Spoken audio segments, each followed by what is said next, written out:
역대하 31장 2절에서 21절까지의 말씀입니다. 보름 동안의 유월절과 무교절의 모든 행사가 끝나자 백성들은 여러 성읍에 있던 산당과 우상들을 철거하고 각자 자기 지역으로 돌아갔습니다. 백성들의 이러한 행보는 왕의 명령이 아니라 백성들 자발적으로 행한 일이었습니다. 히스기야는 유월절 행사를 마친 후에 제사장과 레위인들의 조직을 재정비하여서 하나님을 섬기는 번제와 화목제 제사 드리는 일이 일상적으로 계속될 수 있도록 했습니다.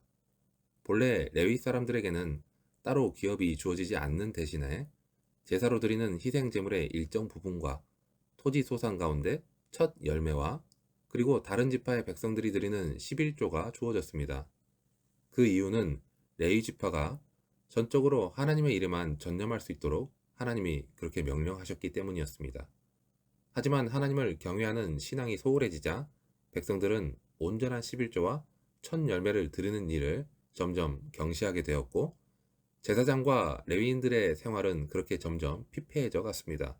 그리고 그들이 하는 성전의 관리 또한 점점 소홀해져 갔습니다. 히스기야는 이런 패단을 바로 잡으려 했습니다. 제사장과 레위인들이 생활고 때문에 온전히 하나님을 섬기지 못한다면 성전은 다시 황폐해질 수밖에 없고 결국 온전한 제사가 드려지지 못할 것은 너무나 뻔했기 때문입니다. 그래서 히스기야는 솔선수범했습니다. 왕의 재산을 아침과 저녁의 번제, 그리고 안식일과 초하루, 절기의 번제로 사용하도록 내어놓게 됩니다.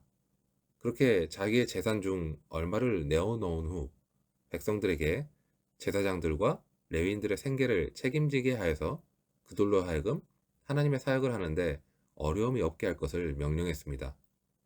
히스기야의 명령을 받은 백성들은 그 명령에 빠르게 순종하여서 곡식과 포도주와 기름과 꿀, 그리고 밭의 모든 소산의 첫 열매와 모든 것의 11조를 풍성하게 가져왔습니다. 이러한 11조는 제사장들과 레위인들의 생계비를 지원하는 데 사용되었습니다. 개혁과 부흥은 기본으로 돌아가는 것과 지도자들이 먼저 솔선수범하는 것이 필수적입니다. 만약 히스기야가 뒷짐을 지고 있었다면 백성에게서 자발적인 동참을 이끌어내기가 쉽지 않았을 것입니다. 히스기야가 먼저 왕의 재물을 사용함으로써 백성에게 더 강력한 메시지를 전달할 수 있었던 것입니다. 바리새인처럼 말만 앞세우는 사람은 얼마 가지 않아 그 미천을 드러내기 마련입니다. 우리를 인도하시는 예수님도 먼저 제자들의 발을 씻기는 모범을 보이셨습니다.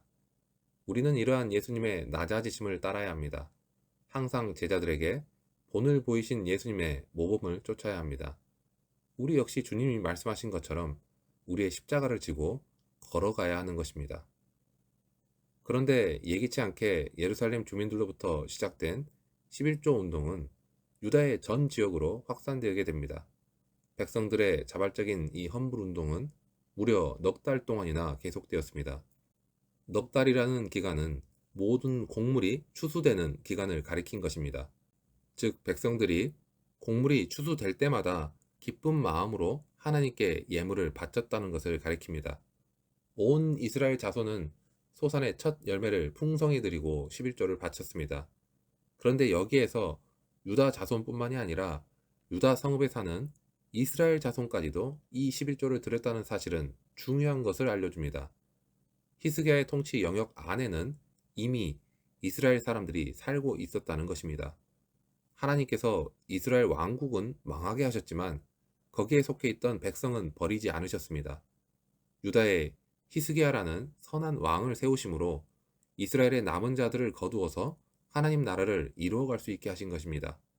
이런 장면은 이후에 남왕국 유다가 바벨론에게 멸망당한 이후에도 여전히 하나님께서는 남은 백성을 지키시며 성전을 회복시키시고 그 예배를 받으실 것이라는 사실을 암시해 주는 것입니다.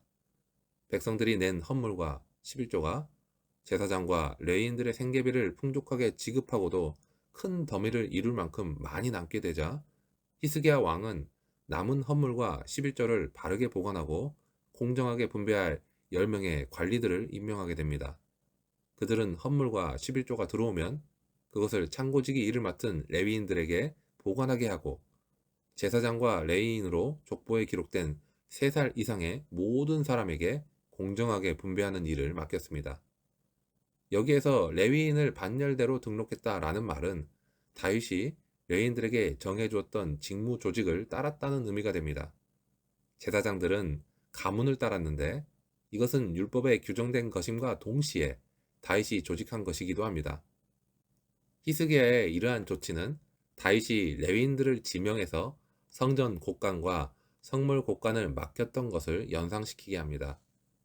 히스기야라는 인물은 특히나 성경에 기록된 솔로몬 이후의 왕들 중에서 형통의 길을 걸어간 인물로 묘사됩니다. 역대기 저자는 본문의 결론을 이렇게 제시합니다. 히스기야가 선과 정의와 진실함으로 그가 행하는 모든 일에 형통했다. 그는 하나님께 은혜를 받았고 그 받은 은혜를 따라 합당한 모습으로 유다를 통치했습니다. 히스기야는 율법을 따랐고 다윗의 길을 걸어갔기에 하나님께서 허락하신 번영과 형통함을 누릴 수 있었습니다. 하나님의 백성은 하나님의 말씀을 따르고 예수 그리스도의 모범을 따를 때 진정한 형통을 누릴 수 있습니다. 사람들은 누구나 형통하기를 갈망합니다. 하지만 그 갈망에 비해서 형통의 길을 걷는 사람은 너무도 적습니다. 실제로 사람들이 형통하지 못한 이유는 형통에 대한 갈망이 작아서가 아니라 형통의 길을 따르지 않기 때문이라 할 수 있습니다. 그렇다면 히스기야를 통해 볼 수 있는 형통의 길은 과연 무엇일까요? 히스기야를 통해 볼 수 있는 형통의 길은 선과 정의와 진실함을 따르는 것입니다. 그런데 히스기야는 사람들에게 잘 보이기 위해서 선과 정의와 진실함을 따른 것이 아니었습니다.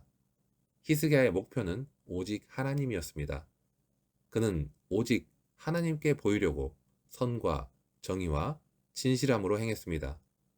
히스기야는 마음의 중심까지도 꿰뚫어 보시는 하나님 앞에서 선하고 정의롭고 진실하려면 결과만이 아니라 그 동기와 방법 모두가 올바르지 않으면 안 된다는 것을 잘 알고 있었습니다.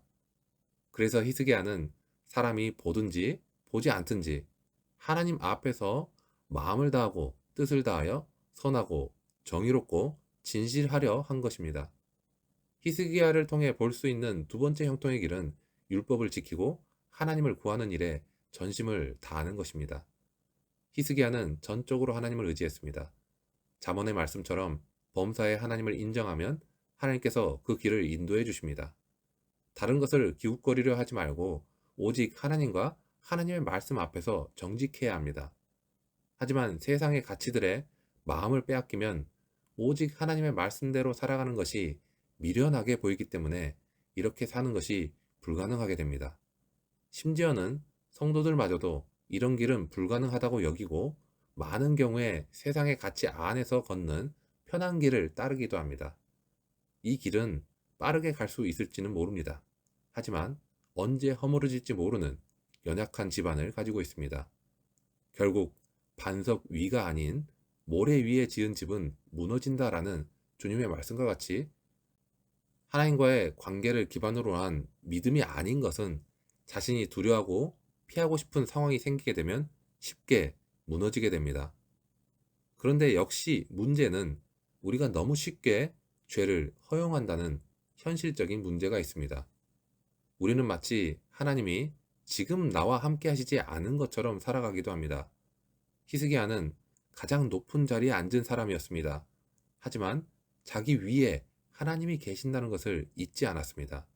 우리에게도 이런 인식이 필요합니다. 나를 주관하시는 분은 하나님이시며 그 하나님께서 나의 모든 것을 보고 계시고 그 모든 것으로 측량하실 날이 있다는 것을 잊어서는 안 됩니다. 항상 깨어 있다는 것은 우리의 힘으로는 되지 않습니다. 항상 하나님을 의지하는 사람이 그 의지함으로 인해 항상 깨어 있을 수 있는 것입니다.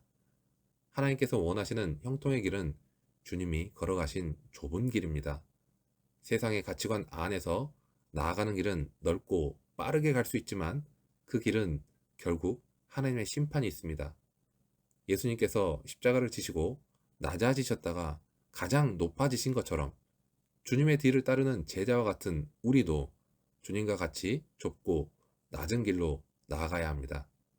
하나님을 갈망하는 것이 형통하는 길이며 그 말씀대로 살아가는 것이 하나님께서 기뻐하시는 길입니다. 보이는 이 세상의 가치에 만족하기보다는 영원한 하나님과의 관계로 나아가는 우리 모두가 되기를 축원합니다.